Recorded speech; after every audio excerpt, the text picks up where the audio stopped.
बिस्मिल्लाहिर्रहमानिर्रहीम। ये एक वीडियो है जो मैंने देखा यूट्यूब पे जो इन्वेस्टमेंट की जो गाइडेंस है वो बहुत कम अवेलेबल है, ख़ास तौर पे पाकिस्तान स्टॉक एक्सचेंज के हवाले से। और इसके अलावा भी जो वीडियोज़ हमारे स्टॉक से रिलेटेड हैं वो काफ़ी कम हैं। उसकी काफ़ी सारी वजूहात हैं। सबसे एक वजह है कि ऐसी वीडियोज़ को कोई ख़ास रिस्पॉन्स नहीं मिलता है। क्योंकि हमारे जो स्टॉक मार्केट में जो इंडिविजुअल्स हैं वो बहुत कम तादाद में हैं। जबकि मैंने देखा है कि जो इंटरनेशनल और इवन कि इंडिया की जो वीडियोज़ हैं जो स्टॉक के बारे में बनती हैं, उनके काफ़ी व्यूज़ आते हैं और काफ़ी उनकी इनकरेजमेंट है। वो एक आम सी भी वीडियो बनाते हैं तो उसके जो व्यूज़ है थाउज़ेंड्स और लाखों में चले जाते हैं। तो यहाँ पे जो रिस्पॉन्स है वो बहुत ही डिस्करेजिंग रिस्पॉन्स है। ये अभी मैंने काफ़ी सिलसिला शुरू किया था वीडियोज़ का, लेकिन मैं देखा है कि एक तो वीडियो पूरी लोग देखते ही नहीं हैं, उसको स्किप कर के थोड़ा बहुत देख लेते हैं, कोई ख़ास इंटरेस्ट नहीं होता है। सेकंडली ये है कि नंबर ऑफ़ व्यूज़ जो हैं वो बहुत ही कम आते हैं और इस वजह से जो लोग वीडियोज़ बनाते हैं वो वीडियो बनाना छोड़ देते हैं। कोई इतना ख़ास रिस्पॉन्स नहीं है, वो मेहनत काफ़ी ज़्यादा होती है। जैसे मैंने आपने मेरी जो वीडियोज़ आप देखेंगे तो उसमें काफ़ी रिसर्च वर्क होता है, उसमें मटेरियल को इकट्ठा करने में और आपको अच्छे तरीके से रिप्रेज़ेंट करने में काफ़ी टाइम लगता है। और जो उसका फ़ीडबैक है वो ज़ाहिर इसलिए कम है कि जो नंबर ऑफ़ इन्वेस्टर्स हैं स्टॉक में वो बहुत कम है। तो अभी जो मैं ये वीडियो बना रहा हूँ ये थोड़ी-सी डिफरेंट है, ये बिगिनर्स के लिए है जो स्टॉक मार्केट में काम करना चाहते हैं, उनके लिए थोड़ी-सी गाइडेंस है इसमें, जितनी कि मैंने थोड़ी बहुत रिसर्च की है और जो मैं अपनी तरफ से कोशिश कर सकता हूँ कि बताऊँ और इसके एडवांटेजेस बताऊँ। और जो लोग इससे घबराते हैं स्टॉक मार्केट में काम करने से, उनको इनकरेज करना होता है कि इसमें अगर आप तरीके से काम करेंगे तो ये एक बहुत ही ज़बरदस्त किस्म की इन्वेस्टमेंट होती है। मैं अपनी एक मिसाल देता हूँ कि मैंने स्टॉक मार्केट में काफ़ी अर्सा पहले काम किया था और रैंडमली एक एज़ ए मुझे पता ही नहीं था और मैं काफ़ी साल जो 10-12 साल मैंने इसमें लॉसेस किए। और फिर जब मुझे समझ आई कि इसमें काम कैसे करना है, तो उस वक़्त से मेरा जो प्रॉफ़िट है वो माशाल्लाह बहुत ज़्यादा इसमें मैंने गेन किया है। तो बात ये है कि अब जब मैंने इसमें अच्छे गेन्स किए हैं तो फिर मैंने एक फ़ेसबुक पेज बनाया और वहाँ पे लोगों को गाइडेंस शुरू की। वहाँ पे मैंने अपना पोर्टफ़ोलियो शेयर करना शुरू किया, अपनी ट्रांज़ैक्शन शेयर करना शुरू की और ये मैंने काम 1 साल तक से भी ज़्यादा किया। उ उसमें मैंने जो मेरा मेन मकसद ये था कि आप जो मेरे साथ जो पेज को फ़ॉलो करेंगे या जो नए होंगे या पुराने होंगे, वो अपना मवाज़ना मेरे साथ कर सकते हैं कि ये बंदा जो है ये इस तरीके से ट्रेड करता है, ये इसका पोर्टफ़ोलियो है, ये इसकी नेटवर्थ है और इसका पैसा लॉस में जा रहा है या प्रॉफ़िट में जा रहा है। तो माशाल्लाह उसका बड़ा अच्छा रिस्पॉन्स है। मुझे काफ़ी अच्छे कमेंट्स मिले, काफ़ी अच्छा फ़ीडबैक मिला और बहुत से लोगों ने मुझसे एक अच्छी गाइडेंस ली और अपना उन्होंने तरीका दुरुस्त किया और बहुत ज़्यादा उन्होंने अर्निंग स्टार्ट कर दी। तो अभी कुछ अर्सा पहले मैंने ये वाला यूट्यूब चैनल बनाया है और इसका भी यही बेसिक पर्पज़ था कि मैं लोगों को गाइड करूँ, लोगों को इनकरेज करूँ कि वो स्टॉक मार्केट में एक अच्छे तरीके की इन्वेस्टमेंट कैसे कर सकते हैं जिसमें कम से कम ख़तरा हो और ज़्यादा से ज़्यादा उसका बेनिफिट हो। तो इस सिलसिले में मेरी काफ़ी सारी वीडियोज़ एज़ ए गाइडेंस यहाँ पे अवेलेबल हैं, जिसमें मैं जो भी रिसर्च करता हूँ वो बाकायदा शो करता हूँ। मोस्टली मैं शो करता हूँ कि मैं ये रिसर्च ऐसे कर रहा हूँ, ये फ़ार्मूला मैं ऐसे लगा रहा हूँ और इसको मैं जो स्टॉक्स है वो इस वजह से सेलेक्ट कर रहा हूँ और इसको कैसे सेल करता हूँ, कैसे बाय करता हूँ। और साथ ये भी बताता हूँ कि अगर मैं इसको सेल ना करता तो मुझे ज़्यादा फ़ायदा होता और अगर मैंने सेल करके इससे फ़ायदा उठाया तो वो कम फ़ायदा हुआ है। तो मेरी जो आने वाली वीडियोज़ हैं उसमें इस चीज़ को मैं मज़ीद एक्सप्लेन करूँगा। ये अभी फाइनेंशियल ईयर है, इसमें आई थिंक शायद 3 के दिन रह गए हैं। तो एक मेरी वीडियो आएगी एक्टिव पोर्टफ़ोलियो और पैसिव पोर्टफ़ोलियो के हवाले से और बड़ी ही आउटस्टैंडिंग उसमें प्रैक्टिकल एक्सपीरियंस मैं अपना शेयर करूँगा कि जो मेरा पोर्टफ़ोलियो था 1 जुलाई 2020 को, अगर मैं उसमें एक भी ट्रेड ना करता, तो मेरे पास आज कितने पैसे होते और अगर मैंने उसमें ट्रेड्स की हैं और उसके बाद मुझे कितना प्रॉफ़िट हुआ है। तो ये एक बहुत ही ज़बरदस्त किस्म की का एनालिसिस है जो कि मैंने अपने फ़ेसबुक पेज पे किया है, लेकिन वो पूरे फाइनेंशियल ईयर का नहीं है। तो जैसे ही फाइनेंशियल ईयर एंड होगा तो मैं उसकी कैलकुलेशन करके तो आपके सामने इंशाल्लाह पेश करूँगा। और उसमें मैं ये बताने की कोशिश करूँगा कि स्टॉक मार्केट में ट्रेडिंग की इतनी वैल्यू नहीं है जितनी हमने बना रखी है। ये एक नशा है, एक लोगों को चस्का होता है, एक मज़ा आता है, एक फ़न आता है कि ₹10 का स्टॉक लेके ₹10 20 पैसे का बेच दिया, ₹11 का बेच दिया, 12 का बेच दिया, 14 का बेच दिया और उसमें से जो बचा उसको ज़रबे दे के और अपना प्रॉफ़िट गेन किया। और ये मैं बार-बार अपनी वीडियोज़ में बताता रहा हूँ कि अगर आप इस काम को सालों के बेस पे करेंगे 1 साल, 2 साल, 3 साल, 4 साल, 5 साल, 5 ईयर्स अगर आप एवरेज निकालेंगे तो वो बंदा जिसने कम ट्रेड्स की होंगी और एक अच्छे तरीके से अपना पोर्टफोलियो सेट बना दिया होगा और 5 साल के बाद उस बंदे के पास ज़्यादा पैसा होगा बनिस्बत उस बंदे के जो ट्रेडिंग करता रहा है और बेशक वो जितना मर्ज़ी एक्सपर्ट हो। ट्रेडिंग में इतना पैसा नहीं है, इन्वेस्टिंग में पैसा है। तो शुरू करते हैं आज की टॉपिक जो मेरा टॉपिक है, जो नए आने वाले इन्वेस्टर्स हैं, इवन के जो पुराने भी इन्वेस्टर्स हैं, इसमें भी उनके लिए कुछ बातें हैं। लेकिन नए इन्वेस्टर्स के लिए इसमें बहुत ज़्यादा अच्छी मालूमात हैं। शुरू करते हैं अपनी वीडियोज़ को। हमारा जो टॉपिक है वो है how to start investing in stocks. Stock market में आपने कैसे करना है। बहुत से इन्वेस्टमेंट के हमारे पास ज़राए हैं। प्रॉपर्टी है और उस पे भी मैं वीडियो बनाऊंगा। प्रॉपर्टी वर्सेस इक्विटीज़ पे भी मैंने वीडियो बनानी है और इस तरह गोल्ड में आप इन्वेस्टमेंट कर सकते हैं, उस पे भी इंशाल्लाह मैं काम करूँगा। डिपेंड करता है कि मुझे कैसा रिस्पांस मिलता रहता है। ये बिगिनर्स की गाइड है और इसको आप एक छोटी सी बुकलेट की तरह समझें। इसके चंद पॉइंट्स हम डिस्कस करेंगे। इन्वेस्टिंग इन जो स्टॉक मार्केट है, ये एक आम और बेहतरीन तरीका है जो बिगिनर्स है वो उसके लिए इन्वेस्टिंग एक्सपीरियंस हासिल करने का। देखें, प्रॉपर्टी में अगर आपने काम शुरू करना है तो आपको इकट्ठा ही काम शुरू करना पड़ता है। 10 लाख 20 लाख इन्वेस्टमेंट करने पड़ते हैं, लेकिन यहाँ पे आप बड़ी बड़ी कंपनियों के थोड़े से स्टॉक खरीद के यहाँ पे काम स्टार्ट कर सकते हो। 10,000 20,000 से ये काम स्टार्ट हो सकता है, आपका एक्सपीरियंस गेन हो सकता है और आपको मंथली बेसिस पे, वीकली बेसिस पे इसके अंदर अपनी इन्वेस्टमेंट को आप बढ़ाते जाते हैं या कम करते जाते हैं। लिक्विड पैसा होता है, फ़ौरन बिकता है आपका, आपके जो स्टॉक फ़ौरन बिक जाता है, फ़ौरन आपको मिल जाता है। तो इसके बहुत ज़्यादा बेनिफिट्स हैं। जब आप इसमें काम करेंगे तो आहिस्ता-आहिस्ता आपको समझ आएँगे कि जो स्टॉक मार्केट के बहुत ज़्यादा ऐसे बेनिफिट्स हैं जो कि आपको ना प्रॉपर्टी में मिलेंगे, ना गोल्ड में मिलेंगे। तो दूसरा क्वेश्चन है कि आप जो इन्वेस्टर हो किस किस्म के, जैसे कि मैंने अभी बात की है कि 2 तरह के इन्वेस्टर्स होते हैं। एक होता है एक्टिव और एक होता है कि उसने स्टॉक खरीदा जिसे हम कहते हैं और वो उसको भूल जाता है। फॉरगेट 3 महीने के लिए, 6 महीने के लिए, साल के लिए वो अपने स्टॉक्स को भूल जाता है और उसके बाद उनको अपने सिर्फ पोर्टफोलियो को वो मैनेज करता है। और दूसरा एक्टिव करता है, ट्रेडिंग करता है, तो उस वाले से होता है। अब हम आते हैं कि अगर आप नए इन्वेस्टर हैं तो आपने एक अकाउंट ओपन करना है तो आपने किन बातों का ध्यान रखना होगा। इसके लिए मैंने थोड़ा सा काम इस पे कर रहा हूँ। हम चलते हैं वेबसाइट की तरफ। तो इसके लिए बड़ा आसान सा तरीका होता है कि आप हमारे पास बहुत से ब्रोकर्स हैं जिसमें एक है जेएस ग्लोबल। ये बहुत टॉप का ब्रोकर है और दूसरा आपके पास है एकेडी, ये भी टॉप का ब्रोकर है और तीसरा है फाउंडेशन एज, फाउंडेशन सिक्योरिटी के नाम से। इसके अलावा भी हैं जो आपको कोई अच्छा दोस्त है आपका, कोई जिस पे आपको ट्रस्ट हो, उसके ज़रिए आप काम करना चाहें तो इनमें से आप कोई सेलेक्ट कर सकते हैं या इनके अलावा भी कोई भी ब्रोकर आप सेलेक्ट कर सकते हैं।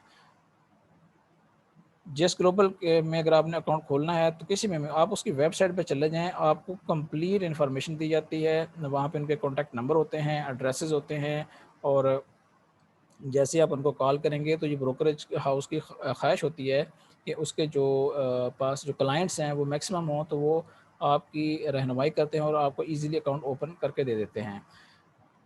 अकाउंट ओपनिंग के लिए ये 3 कंपनी हैं। आप ये देखें, आप इसकी वेबसाइट पे ओपन एन अकाउंट, अगर आप सिर्फ इसको पेज को फिल करके सबमिट कर देंगे तो वो खुद भी आपसे राब्ता कर सकते हैं। 3 तरह के अकाउंट ये खोलते हैं। जेएस ग्लोबल वाले बेसिक अकाउंट है जो कि 25,000 से खुल जाता है। प्रीमियम अकाउंट खोलते हैं जिसमें ट्रेड असिस्टेड अकाउंट होता है, वो 1 लाख से खुलेगा आपका। और एक इन्होंने स्पेशल फैसिलिटी दी हुई है स्टूडेंट अकाउंट के लिए कि वो 10,000 से आप खोल सकते हैं और उसमें आईडी कार्ड की आप copy, student ID card copy लगा देंगे। दूसरा जो है एकेडी है, इनकी भी वेबसाइट पे ये डिटेल्स अवेलेबल हैं। ओपन अकाउंट, ये 1 लाख से अकाउंट आपका खोलेंगे। जो रिक्वायरमेंट्स होती है डॉक्यूमेंट्स की, वो वैलिड सीएनआईसी वगैरह होता है, आपका बैंक अकाउंट होना ज़रूरी होता है वैलिड, और ईमेल एड्रेस हो आपका और कोई सेल नंबर्स वगैरह हो, ये चीज़ें आपके पास होना ज़रूरी होती हैं। डॉक्यूमेंट्स इसके अलावा आपको चाहिए होते हैं, सीएनएस की फ़ोटोकॉपी टेस्टेड हो, और इसके अलावा अगर जॉइंट है तो उसकी भी हो, ज़कात डिक्लेरेशन फ़ॉर्म हो, ये ऑप्शनल होता है। अगर आप ज़कात डिक्लेरेशन फ़ॉर्म साथ लगा Z50 लगा देते हैं, तो आपके जो डिविडेंड्स होंगे उसमें से आपका जो ज़कात है वो डिडक्ट नहीं होगी। ओरिजिनल कैश डिपॉज़िट स्लिप, कोई चेक वगैरह आप उनका नाम लिख सकते हैं, जिससे वो आपका कैश वहाँ पे जमा हो जाएगा। ज़रा नए आप अकाउंट होल्डर हैं तो 1 लाख से वो स्टार्ट करते हैं, कम से मिनिमम उसकी जो वैल्यू होनी चाहिए वो 1 लाख होगी। अभी जो ब्रोकरेज हैं ये आपसे कैश में लेन-देन नहीं करते हैं, ये आपसे या तो आप बैंक ट्रांज़ैक्शन करेंगे, इनके अकाउंट में अपने अकाउंट से ऑनलाइन ट्रांज़ैक्शन कर देंगे और उसकी आप रसीद उनको भेज देंगे। आप उनको ईमेल कर सकते हैं या आप उनके नाम एक चेक लिख सकते हैं। इसके अलावा कैश में ये अब हैंडलिंग ख़त्म हो गई है। तीसरा जो है वो फाउंडेशन सिक्योरिटी है। ये भी बहुत अच्छा एक ब्रोकरेज है। तो इसकी इसमें भी 2 तरह के अकाउंट हैं, इसमें एज वैल्यू है और एज प्राइम है। एज वैल्यू जो आप देख सकते हैं 25,000 से ओपन कर रहे हैं, और एज प्राइम जो है 3 लाख से ओपन कर रहे हैं। प्राइम में सिर्फ एक फैसिलिटी अवेलेबल है, वो है ट्रेड असिस्टेंट्स की, और ये आप तकरीबन तमाम जो ब्रोकरेज आपके अकाउंट खोलेंगे उसमें ऑलमोस्ट सब में ये होता है कि बेसिक होगा और एक ट्रेड असिस्टेंट होगा। ये जो ट्रेड असिस्टेंस है, ये इसको आपने समझना है ये क्या होता है। इसके साथ ना जो कमीशन स्ट्रक्चर हमेशा चेंज होगा। अब आप देख रहे हैं यहाँ पे, अगर एज वैल्यू है तो आपका ये ₹2 तक कमीशन 3 पैसे है, और एज प्राइम में भी 3 पैसे है, ये सेम है। लेकिन ₹2 से अबव जो है वो एज प्राइम में 3 पैसे या 0.15% इसमें से जो भी हाई होगा वो आपको लगेगा। और यहाँ पे 3 पैसा है, लेकिन यहाँ पे 5 पैसा या 0.17%, व्हिचएवर इज़ हायर। ये मतलब ये है कि एज प्राइम में आपको एक तो अमाउंट ज़्यादा रखनी होती है, सेकंडली आपको कमीशन भी ज़्यादा पे करना पड़ता है। ये तकरीबन सब में होता है, तो आपने वहाँ पे चेक करना है कि आपने कौन-सा अकाउंट ओपन करना है। अगर आप ऐसे इंडिविजुअल हैं जिसको आइडिया नहीं है मार्केट का, ज़ीरो हैं, तो आपको एज प्राइम खोलना चाहिए, ताकि जो आपका ब्रोकरेज का एक बंदा जो है आपको असाइन होगा, जिसको आप कॉल करेंगे ट्रेड का, वो आपका लेन-देन भी करेगा और आपको थोड़ा-सा गाइड करेगा कि आपको कौन-सा स्टॉक परचेज़ करना चाहिए और कौन-सा सेल करना चाहिए। इसमें एक कैच है, ये जो आपने समझना है इस बात को कि ये अब ट्रेड असिस्टेंट में कमीशन इसलिए हाई होता है कि ये जो एक्स्ट्रा कमीशन है, ये उस ट्रेड असिस्टेंट को पे होता है, ये उसका कमीशन होता है। उसकी सैलरी भी होती है, और वो आपके अकाउंट ओपन में भी ज़ाहिर है कि आपको हेल्प करता है और बाकी चीज़ों में भी हेल्प करेगा। और एक जो ट्रेड असिस्टेंट है, इसका ये मतलब नहीं है कि वो सिर्फ़ आपके साथ ही मुंसलिक है, नहीं, वो उसके बहुत से क्लाइंट्स होंगे, उसके 1000 2000 क्लाइंट्स हो सकते हैं। ज़ाहिर है कि वो हर टाइम आपके साथ अटैच नहीं होगा, आपको जब ज़रूरत पेश आएगी तब वो आपकी हेल्प करेगा। आपसे फ़ोन करेंगे कि मैंने फ़लाँ स्टॉक ले लूँ या ना लूँ, या बेच दूँ या ना बेचूँ। या वो आपको फ़ोन करके भी बता सकता है कि फ़लाँ स्टॉक की अच्छी खबर आ गई है, आप ये परचेज़ कर सकते हैं या सेल कर सकते हैं। तो ये ट्रेड असिस्टेंट का काम है। अगर आप खुद एक्सपर्ट हैं, आपको उसकी ज़रूरत नहीं है, तो फिर आप बेसिक अकाउंट की तरफ चले जाएँगे। इसमें फिर आपको कमीशन थोड़ा-सा बच जाएगा। अगर आप कमीशन का जो मामला होता है, ये थोड़ा-सा ट्रिकी होता है, ये आपने समझना है। अगर आप वैल्यू इन्वेस्टिंग करते हैं, कम ट्रेडिंग करते हैं, तो फिर इसका आपको कोई ख़ास फ़ायदा नहीं होगा, कमीशन 1-2 पैसे से आपको फ़र्क नहीं पड़ता है। लेकिन अगर आप डे ट्रेडर हैं, आप बहुत ज़्यादा ट्रेडिंग करते हैं, बार-बार स्टॉक्स को सेल परचेज़ करते हैं, तो फिर ये 2-2 पैसे भी आपको इन द लॉन्ग रन जो है ये अच्छी खासी अमाउंट बनती है। तो ये आपने देखना है कि आपने यहाँ पे 2-2 पैसे भी बचाने होते हैं। तो ये हमने दोनों देख लिए कि चीज़ें भी देख ली, कमीशन भी देख लिया, और इसका भी आप थोड़ा-सा देख सकते हैं। अकाउंट ओपनिंग के कुछ इनके डाउनलोड्स हैं, और उनकी ज़रूरत हैं, ये चीज़ें इन्होंने भी लिखी हुई हैं, ये भी आप नोट कर सकते हैं।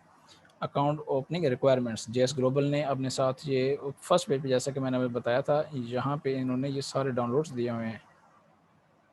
ये डाउनलोड्स हैं। इंडिविजुअल अकाउंट ओपनिंग फॉर्म है, केवाईसी फॉर्म है, रिस्क डिस्क्लोजर है, ये सारा कुछ इसके अंदर लगा होगा, और ये इसकी पूरी गाइडेंस आपको देंगे। ये फॉर्म कैसे फिल करना है, इसकी पूरी गाइडेंस आपको ब्रोकर आपका देगा। इवन कि वो आपको ये वाला डॉक्यूमेंट जो है काफ़ी हद तक आपको टिक मार्क कर देगा कि आप यहाँ पे साइन कर दें, और जो चीज़ें आपको समझ आती हैं सिर्फ वो वाली फिल कर दें, बाकी बेशक आप ब्लैंक छोड़ दें। तो या उसके साथ बैठ के वो आपको फिल करा देगा। यहाँ तक कि जो कुछ ब्रोकरेज हाउसेज़ हैं, वो आपको फ़ोन करके आपसे टाइम लेके, अपना फॉर्म लेके आपके पास आके, आपके मौजूदगी में आपके सामने फिल करेगा और आपके सिर्फ साइन लेगा, आपको दिखाएगा और वहाँ से चला जाएगा और आपका अकाउंट ओपन हो जाएगा। तो बहुत अच्छी-अच्छी फैसिलिटीज़ आपको अवेलेबल हैं। आपने जस्ट उनसे राब्ता करना है और वो आपको मुकम्मल गाइडेंस करेंगे। चूँकि उनको कमीशन मिलना है आपसे, मुसलसल आप उनके एक सोर्स ऑफ इनकम बनेंगे, तो वो आप जैसे राब्ता करेंगे तो वो आपको फुल हेल्पफुल आपके लिए साबित होंगे। तो ये इनके मोस्टली डॉक्यूमेंट्स मैंने डाउनलोड किए थे, इसमें आपके इनकी सबकी आप भी डाउनलोड करके देख सकते हैं क्या-क्या रिक्वायरमेंट्स हैं। ये जो है ये अकाउंट ओपनिंग फॉर्म है सेल्फ एम्प्लॉयड का, जिसकी अपनी मुलाज़मत है। ये वाला फॉर्म होगा जो सैलरीड है, ज़ाहिर है उसको क्या-क्या चीज़ें होंगी, केवाईसी फॉर्म यहीं से लोड हो जाता है। नो योर कस्टमर फॉर्म है, अकाउंट ओपनिंग फॉर्म है, रिस्क डिस्क्लोजर इसके अंदर ही लगा होता है। सीने से कॉपी लगा दें और एम्प्लॉयमेंट सर्टिफिकेट लगा दें, लेटेस्ट अटेस्टेड सैलरी स्लिप लगा दें, बायोमेट्रिक वेरिफिकेशन करवा लें। इसका शायद आजकल शायद ख़त्म हो गया, इसका भी मुझे कंफर्म नहीं है, लेकिन ये स्टार्ट हुआ था। अथॉरिटी लेटर है अगर आपके पास अपनी ऑर्गेनाइजेशन का है वो लगा दें। कंसर्न लेटर कोई अगर आपको रिक्वायरमेंट है, मतलब आप किसी का अकाउंट चलाना चाह रहे हैं तो उसमें कंसर्न लेटर उसका वो आपको दे देगा कि हाँ जी मुझे मेरी तरफ से इसको इजाज़त है, ये चला सकता है।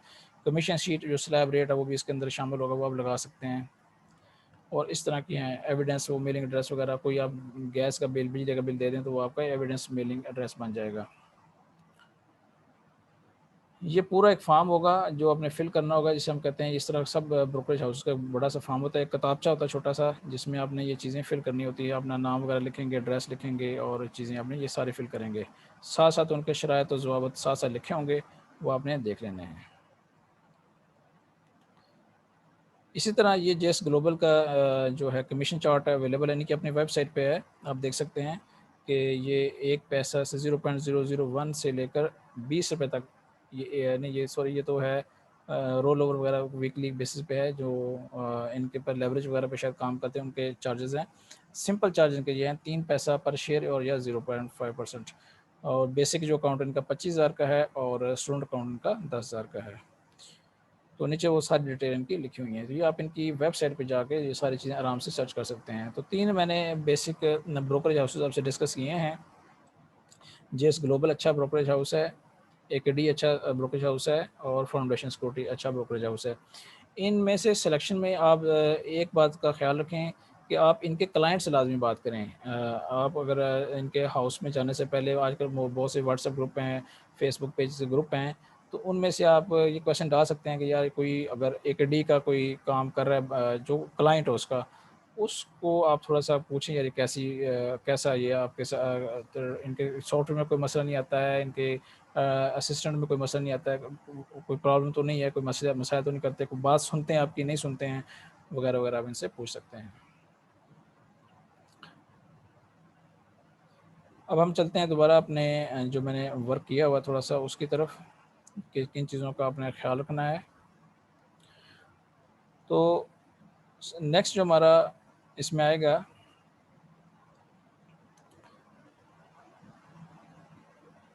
ओपन अकाउंट, आपने अकाउंट ओपन कर लेना है। आपका ज़ाहिर है कि अब जब आप अकाउंट ओपन कर लेते हैं, तो आप ये समझें कि ये जो आपका अकाउंट ओपन हुआ है ब्रोकरेज हाउस में, वो ऑलमोस्ट उसी तरह का होता है जिस तरह का आपका बैंक अकाउंट होता है। बिल्कुल सेफ़ होता है, उसमें कोई डरने वाली बात नहीं होती है। बैंक अकाउंट में सिर्फ पैसे होते हैं, जबकि जो ब्रोकरेज के पास अकाउंट होता है, इसमें पैसे प्लस आपके जो शेयर खरीदे हुए वो होते हैं, 2 चीज़ें आपकी होती हैं इनके पास। और जिस तरह बैंक आपका रिकॉर्ड कायम रखता है, जो भी ट्रांज़ैक्शन उसका एक रिकॉर्ड रखता है, एक लेजर होता है, इसी तरह ये जो ब्रोकरेज हाउस होते हैं, ये भी बैंक की तरह होते हैं। ये इन्हें इन्वेस्टमेंट बैंक्स ही कहते हैं।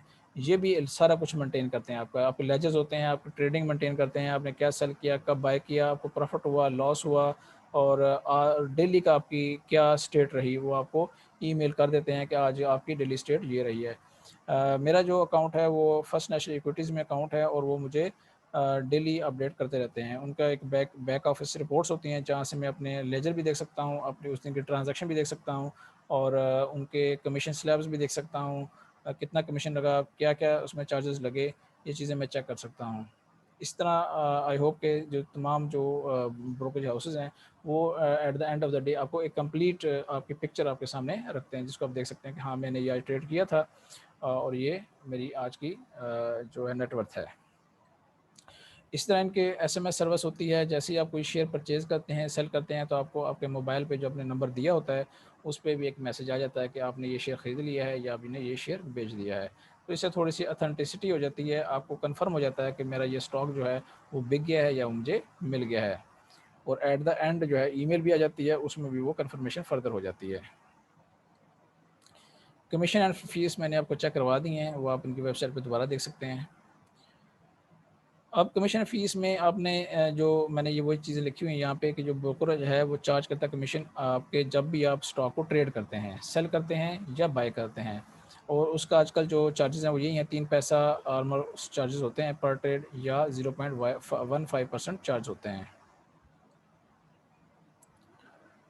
नेक्स्ट हमारा पॉइंट है कि जो ट्रेड होती है, ट्रेड का मतलब होता है कि आपने कोई कंपनी का शेयर बेचा है या खरीदा है। अच्छा, अब इसकी थोड़ी-सी इम्पोर्टेंस में बात कर जाते हैं कि अगर अगर आप कोई स्टॉक है ₹10 का और आप क 1 लाख रुपया आपके पास है, तो आप को ऑलमोस्ट जो है ना अगर 0.03% चार्ज है, तो आपको ₹500 उस पे कमीशन चार्जेस पड़ जाएँगे। ₹300 तो इसके ब्रोकर के होंगे, कोई 100-200 जो इसमें ऐड हो जाता है, जो गवर्नमेंट के चार्जेस भी होते हैं। इसके अलावा सालाना फ़ीस भी होती है जो ब्रोकर की भी हो सकती है, कुछ की नहीं होती है और कुछ की सालाना फ़ीस होती है, 6 मंथली होती है।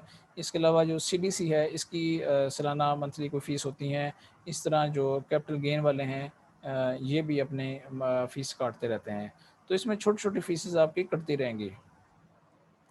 तो जो स्मॉल इन्वेस्टर होता है वो हमेशा यहाँ पे फिर थोड़ा-सा नुकसान में रहता है। जो थोड़ा-सा बड़ा इन्वेस्टर है उसको फ़ीसों से इतना फ़र्क नहीं पड़ता है क्योंकि वो यहाँ से अपना एक अच्छी इनकम जनरेट कर रहा होता है। जिसके पास 50,000 या 1 लाख अकाउंट है उसके 500 भी कहीं से फ़ीस कट जाए, 1000 भी कट जाए तो वो परेशान हो जाता है कि यार ये तो मैंने इतने कमाए भी नहीं है जितने मेरे पैसे कट रहे हैं। लेकिन आपको स्टार्ट कर देना चाहिए फ़ीस जो है इंशाल्लाह जब आपके पास जब वो पैसा बढ़ेगा तो ये सारी फ़ीसें आप जो हैं भूल जाएँगे और इसमें बहुत अच्छा गेन आपको हो जाता है। अगर आप मेरी सारी वीडियोज़ को एक मेरी वीडियो है जिसमें मैंने अपना एक पूरा मॉडल पेश किया है कि मैं कैसे ट्रेड करता हूँ माई पोर्टफोलियो माई स्ट्रैटेजी के नाम से और उसमें मैंने काफ़ी मेहनत से वो अपना सारा सिस्टम जो है वो शेयर किया था।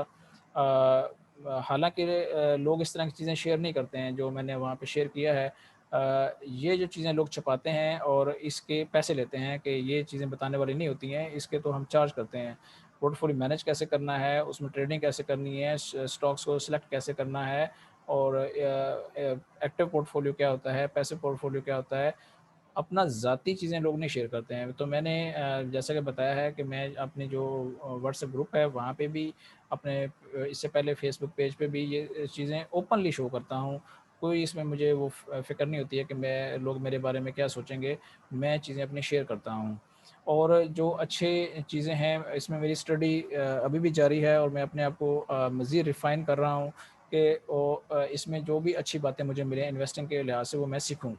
और लोगों को सिखाऊँ और ये कल्चर जो है प्रमोट करूँ और इसमें से जो डर और खौफ़ है वो ख़त्म कर दूँ। इसी सिलसिले की ये वीडियोज़ मैं बना रहा हूँ। तो ये जो ट्रेड होती है इसमें अगर आप 1 लाख ट्रेड करते हैं, कोई ₹10 का स्टॉक आप लेते हैं तो आपका ₹500 तो वैसे ही इसमें कमीशन की शक्ल में निकल जाता है। इसी तरह अगर आप ये शेयर को सेल भी कर देते हैं तो तब भी आपका 500 इसमें से निकल जाएगा। यहाँ पे मार्केट में एक रूल होता है कि अगर आप एक ही दिन में सेल और बाय करते हैं तो वो एक तरफ के चार्जेस लेते हैं। यानी कि अगर 500 आपने बाय के चार्जेस दे दिए हैं कमीशन के तो सेल के भी पा अगर अगले दिन सेल करेंगे तो फिर 500 फिर पड़ जाएँगे। लेकिन अगर उसी दिन सेल कर देंगे तो वो कहते हैं कि हम एक तरफ के चार्जेस आपसे फिर नहीं काटेंगे। अब इसमें भी एक ट्रिक होता है, ये आपने समझना है वो क्यों नहीं काटते हैं। वो आपको एनकरेज करते हैं डे ट्रेडिंग की तरफ, कि आप कोशिश करें कि आप उसी दिन खरीदें, उसी दिन बेच दें। तो ये एक इसमें एक ट्रिक भी शामिल है कि that is an encouragement to do day trading कि आप ज़्यादा से ज़्यादा ट्रेडिंग करें। तो इस तरह अगर आपने एक ही स्टॉक को ₹10 पे खरीदा और ₹10 पे ही बेच दिया, तो आपको 500 जमा 500 ₹1000 का वैसे लॉस हो जाएगा। तो ये चीज़ आपने समझनी है इसमें। हमारी जो मार्केट है इसमें तकरीबन 600 के करीब स्टॉक्स हैं, 550-600 स्टॉक्स हैं। उनकी एक लिस्टिंग की गई है। ये बड़ी अहम चीज़ है। इसमें 3 तरह के इंडेक्स जो पॉपुलर हैं, केएमआई 30 इंडेक्स है, केएसई 100 इंडेक्स है, केएसई 30 इंडेक्स है। जो KMI 30 इंडेक्स है ये शरिया कंप्लायंस है। इसमें मीज़ान वालों ने ये इसकी पूरी हिस्ट्री अवेलेबल है, विकिपीडिया पे आप पढ़ सकते हैं KMI 30 की क्या हिस्ट्री है। तो इसमें से KMI ऑल स्टॉक्स पहले वो एक लिस्ट बनाते हैं जिसमें जो शरिया कंप्लायंस स्टॉक्स हैं वो सारी एक लिस्ट बन जाती है।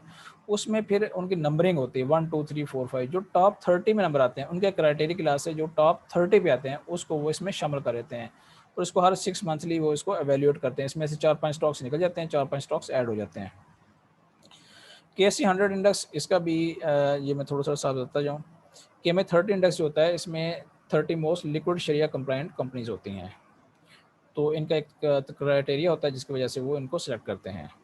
तो नेक्स्ट है KSE 100 इंडेक्स जो होता है ये भी इसका भी ये जो टॉप मोस्ट अच्छी जो कंपनियां हैं जिनकी अच्छी कैपिटलाइजेशन हो, और उनको ये एक अपने एक पैमाना है, उनकी कैलकुलेशन करते हैं और उसको फिर KSE 100 में शामिल करते हैं। ये भी आई थिंक 6 मंथली रिवाइज होता रहता है। इसमें भी 3-4 कंपनियां इन या आउट होती रहती हैं, तो ये चेंज होता रहता है, फ्लेक्सिबल है ये।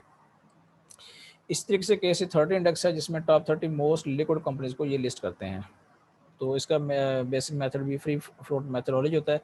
तो जितनी भी टर्म्स यूज़ हो रही हैं इन सब पे यूट्यूब पे या नेट पे या गूगल करेंगे तो हर चीज़ का आपको मतलब पता चल जाएगा।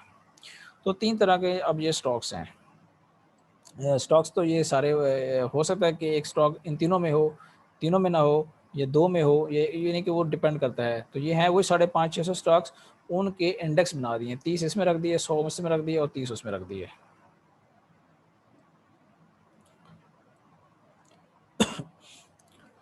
अच्छा, इसके बेनिफिट्स क्या हैं? ये बड़ा एक इंटरेस्टिंग क्वेश्चन है कि फिर ये हमने जो इंडेक्स बनाया है इसका बेनिफिट बहुत ज़्यादा है। देखें, अगर आप नए इन्वेस्टर हैं, आपको स्टॉक सिलेक्शन का नहीं पता है, तो आप क्या करेंगे? आप एक डाइवर्सिफाइड पोर्टफोलियो बनाएं, KMI 30 के टॉप 10 स्टॉक्स जो डिफरेंट सेक्टर्स के उठा लें आप। तो इस पे इंडेक्स ने पहले ही काम कर रखा है, जो काम आपने करना है, रिसर्च वर्क जो भी है, उन्होंने अच्छे-अच्छे स्टॉक चुन के आपके लिए रखे हुए हैं। आप उसमें से पिक कर सकते हैं। तो आपको फर्दर उसको ज़्यादा देखने की ज़रूरत पेश नहीं आती है। इसी तरह KSE 100 में से पिक कर सकते हैं, KSE 30 में से भी आप पिक कर सकते हैं। अब हम आते हैं वैल्यू इन्वेस्टिंग की तरफ। अगर आप नए इन्वेस्टर हैं, आप वैल्यू इन्वेस्टिंग करना चाहते हैं, तो फिर आपने जैसा कि है कि आप अपने साथ अपने से कुछ जो सीनियर मेंबर्स हैं उनमें से किसी को आप ज्वाइन करें और उस काम को सीखें। ये आपका ब्रोकर भी हो सकता है, अगर वो आपसे सिंसियर है तो वो भी आपको वैल्यू इन्वेस्टिंग सिखा सकता है। इसमें होता ये है कि जो अच्छे स्टॉक्स हैं और वो किसी वजह से इस टाइम रनिंग में नहीं है, अच्छे अपनी जो ट्रू वैल्यू है उसे नीचे ट्रेड कर रहे हैं, उससे हम कहते हैं कि आप उसको परचेज़ करेंगे तो आप वैल्यू इन्वेस्टिंग कर रहे हैं। दूसरा स्टॉक्स हैं blue chip stocks. Blue chip stocks होते हैं, ये बड़ी कंपनियाँ होती हैं, इनकी रेपुटेशन अच्छी होती है और ये फाइनेंशियली बड़ी साउंड होती हैं, डिविडेंड वगैरह देती रहती हैं, और इनकी अर्निंग जो हैं उन पे आप थोड़ा-सा रिलाई कर सकते हैं। तो इन स्टॉक्स को आप परचेज़ कर सकते हैं, जैसे डीजी खान सीमेंट है, निशात मिल है, और बैंक्स में एमसीबी है, यूबीएल है, और ऑयल मार्केटिंग में ओजीडीसी है, पीपीएल है, पीएसओ है, शेल है। ये इनको आप ब्लू चिप स्टॉक्स कह सकते हैं। नेक्स्ट हमारा जो है कि आपने जब पोर्टफोलियो बनाना है तो ये एक आइडियल किस्म का पोर्टफोलियो बना हुआ है जो कि मैंने एक वेबसाइट से ही लिया है। उसमें देखें आप अपने जो के पास पैसा है, इसमें एक और बात आप इन्हें याद रखें, अगर आपके पास पैसे कम हैं, मतलब 1 लाख है, 2 लाख है या कम है, तो फिर आप इस तरह का पोर्टफोलियो बना नहीं पाएंगे, ये बड़ा मुश्किल हो जाएगा बनाना, इसके लिए ज़्यादा पैसा चाहिए। अगर आपके पास कम पैसा है तो फिर आपने उसी हिसाब से 10% के हिसाब से उस 5 से 10 स्टॉक्स में काम करना है जो अच्छे लगें आपको। अगर आपके पास 1 मिलियन, 2 मिलियन, 3 मिलियन से ज़्यादा पैसा है तो फिर आप थोड़ा-सा ये बेहतर तरीके से ऑर्गेनाइज़ कर सकते हैं। ये किसी ने रिकमेंड किया है कि आप ब्लू चिप्स में 20% लगा दें पैसा, ग्रोथ स्टॉक्स में 20% लगा दें, वैल्यू इन्वेस्टिंग जैसे मैं बताया था उसमें लगा दें, इंडेक्स फंड में लगा दें, यानी कि इंडेक्स से कोई भी स्टॉक्स आप ले लें, या कुछ इंडेक्स फंड होते हैं और किसी फंड में लगा दें जो कि इंडेक्स बेस्ड हो। उसका मतलब होता है कि उसने इंडेक्स, जैसे KMI 30 है, तो KMI 30 पे जो बेस्ड इंडेक्स है वो MIF है, मीज़ान का जो फंड है, इस्लामिक फंड, वो KMI 30 पे बेस्ड है। तो आप उसमें पैसे लगा सकते हैं, 20% वहाँ लगा दें, ब्लू चिप्स में लगा दें। ब्लू चिप्स मैंने बता दिए हैं, वैल्यू भी बता दी। ग्रोथ स्टॉक्स मैंने नहीं बताया आपको। ग्रोथ स्टॉक्स ऐसे स्टॉक्स होते हैं, ये थोड़े से रिस्क ज़्यादा होते हैं, लेकिन इनमें हाई रिस्क हाई प्रॉफिट होता है। ये एक्सपेंशन पे होते हैं, एक्सपैंड कर रहे होते हैं और एक अग्रेसिव बिजनेस चला रहे होते हैं। तो इनके जब स्टॉक में एक्सपेंशन आती है तो इनकी ईपीएस बढ़ना शुरू हो जाते हैं। जब ईपीएस बढ़ना शुरू होती है, ये कंपनी ग्रो करना शुरू हो जाती है। तो ये ऐसी कंपनियां होती हैं कि जो 10-12 से स्टार्ट होती हैं और 150, 200, 300, 400 रुपए तक पहुंच जाती हैं with the passage of time, 1 साल 2 साल के अंदर अंदर। तो ऐसी कंपनी में अगर आप पैसा लगा के उसको बाय एंड फॉरगेट का रूल अपनाएंगे तो आपका पैसा साल 2 साल में बहुत ज़्यादा मल्टीप्लाई हो सकता है। और चूंकि आपने अपना पैसा थोड़ा थोड़ा सब स्टॉक्स में लगाया होगा, वैल्यू इन्वेस्टिंग में भी आपने 3-4 स्टॉक सेलेक्ट किए हुए हैं, ग्रोथ में भी 3-4 स्टॉक्स हैं, ब्लू चिप्स में भी 3, तो आपके पास को 15-20 स्टॉक्स यहाँ से बन जाएंगे। और आखिर में आके डिविडेंड यील्ड स्टॉक भी 15% में भी लगाया हुआ है आपने, और इंडेक्स फंड में कुछ पैसा आपने एक फंड में भी लगाया हुआ है। तो अल्टरनेट एसेट्स में भी आपने 5% लगाया हुआ है, यानी कि गोल्ड वगैरह में आपने लगाया हुआ है, प्रॉपर्टी में लगाया हुआ है। तो ये एक बैलेंस आपका पोर्टफोलियो बन सकता है, जिससे आपको जो है आपका पैसा हमेशा ग्रो करेगा और उसका जो रिस्क है वो कम हो जाएगा। तो ये डाइवर्सिफाई और रिड्यूस रिस्क पोर्टफोलियो है। तो ये थोड़ी सी गाइडेंस थी इसमें। हम कंक्लूड करते हैं इसको कि अगर पॉसिबल हो तो आप अपनी जो स्टार्टिंग है वो एक छोटे अमाउंट से करें, ताकि आप काम सीखें और आपको ज़्यादा लॉसेस ना हो। आप 50,000 1 लाख से आप काम स्टार्ट करें और इस काम को सीखें, और इसमें ज़्यादा पैसा फर्स्ट टाइम कभी भी ना लगाएं, क्योंकि आप नए होंगे, आपकी इमोशंस होंगी और आपको पता होगा नहीं कि ये हो क्या रहा है, यहाँ पे किस किस तरह से मैनिपुलेशन होती है, किस किस तरह से लोगों को फंसाया जाता है। और जब स्टॉक में पैसा, मतलब कि स्टॉक है 10 से 11 हुआ, 11 से 12 हुआ, 13 हुआ, 14 हुआ, तो फिर बंदा कहता है यार ये अगर 10 से 15 तक चला गया है और सारी तरफ से आवाज़ें भी आ रही हैं, ले लो इसको, ले लो इसको, ले लो, ये 25 पे चला जाएगा, ये 30 पे चला जाएगा। तो आप फिर डिले करते जाते हो और एक जगह पे आप टेम्प्ट होकर उस स्टॉक को ले लेते हो। तो वहाँ से वो थोड़ा सा तो ऊपर जाता है, लेकिन फिर वो नीचे गिरना शुरू हो जाता है। तो आवाज़ें ये आती है, ये करेक्शन ले रहा है, ये ठीक हो जाएगा, ये ठीक हो जाएगा, वेट करो, सब्र करो। हो सकता है वो ठीक हो जाए, लेकिन ये भी हो सकता है कि वो ठीक ना हो, और अगर वो ठीक ना हो तो फिर आपका ये जो डिसीजन है ये आपकी सारी पैसे को ख़त्म कर देगा, और आपको स्टॉक से फिर वही कि आपको एलर्जी हो जाएगी, नफरत हो जाएगी, और आप इस स्टॉक मार्केट से चले जाओगे और फिर वापस नहीं आओगे। हमेशा अपना होमवर्क करें, अपने जो डिपॉजिट्स हैं वो वाले जमा कराएं जिनकी आपको ज़रूरत नहीं है, और अपने जो जैसे कि कमीशंस होते हैं जो हमेशा उनको कंपेयर किया करें अदर ब्रोकर के साथ। अगर आप कोई ब्रोकरेज है, अच्छी ब्रोकरेज सेलेक्ट करें, वेल रिप्यूटेड हो, आपकी हेल्प करे, आपको सही मानों में गाइड करे, आपको रिसर्च रिपोर्ट्स दे, आपको स्टॉक्स के बारे में बताए, वेल इन टाइम बताए, और आपको इन्वेस्टमेंट कराए। डे ट्रेडिंग से मैं बार बार कहता हूँ परहेज़ करें, ये एक अच्छी चीज़ नहीं है। शॉर्ट टर्म ट्रेडिंग कर सकते हैं वीकली मंथली बेसिस पे, ये अच्छी चीज़ है, बेहतर है, और उसमें भी आप तरीके के साथ एक स्ट्रेटजी के साथ अपना काम करें, तो इसके जो गेन्स हैं वो काफ़ी ज़्यादा हैं। बहुत बहुत शुक्रिया आप लोगों का, आप वीडियोस को देखते हैं, पसंद करते हैं। तो हमारा कोशिश यही है कि ये जो स्टॉक का बिज़नेस है इसको लोग इसकी तरफ आएँ और ज़्यादा से ज़्यादा अपनी इन्वेस्टमेंट करें। इसमें मुल्क का फ़ायदा है, कंपनीज़ का फ़ायदा है। ये कैसे फ़ायदा है, ये भी मेरी बहुत सी वीडियोज़ पे अवेलेबल हैं, उसमें मैं ये ज़िक्र करता रहता हूँ कि कंपनीज़ को इसका कैसे एडवांटेज होता है और पाकिस्तान को इसका कैसे एडवांटेज होता है। तो वीडियो को शेयर करने का वीडियो को देखने का बहुत बहुत शुक्रिया। Thank you very much. अल्लाह हाफ़िज़।